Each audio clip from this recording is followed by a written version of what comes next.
Magandang araw mga kababos. Narito ang latest news ngayon sa PBA.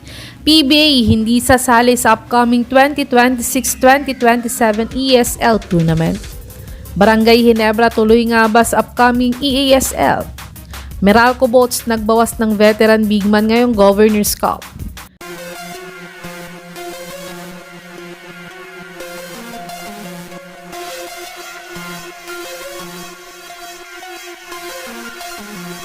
Kahapon nga ay ayon sa legit source sa spin.ph ay ang Abra Weavers nga daw ang bagong team na susubok sa upcoming EASL tournament.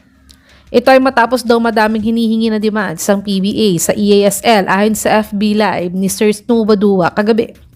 Matatanda ang sumali na dito ang mga PBA teams na Meralco, SMB at TNT.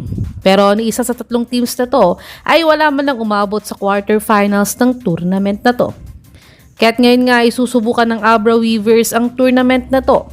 Sa tingin niyo mga kababos, ang Abra Weavers na ba ang kauna-unahang Philippine team na makakapasok sa EASL playoffs nila?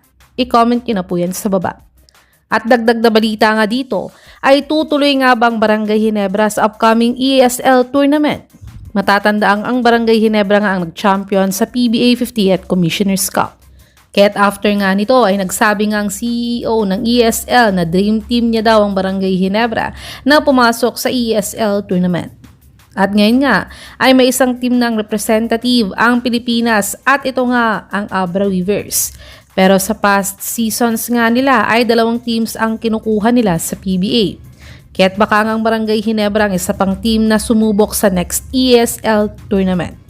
Sa tingin mga kababos, dapat bang sumali ang Barangay Ginebra sa next ESL tournament season? I-comment nyo na po yan sa baba. Tumungo naman tayo sa balitang nagbawas daw ng veteran bigman ng Meralco Boats ngayong Governor's Cup.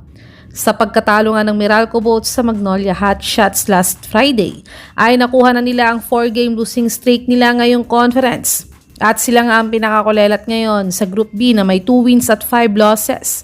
Kaya't delikado nga ang Meralco Boats ngayong conference dahil baka malaglag sila sa PBA playoffs. At ayon pa sa source na to, ay binitawan na nga doon ng Meralco Boats ang veteran bigman nilang si Raymar Jose. Sa tingin niyo mga kababos, anong team kaya ang magsasign sa veteran bigman na si Raymar Jose? I-comment niyo na po yan sa baba.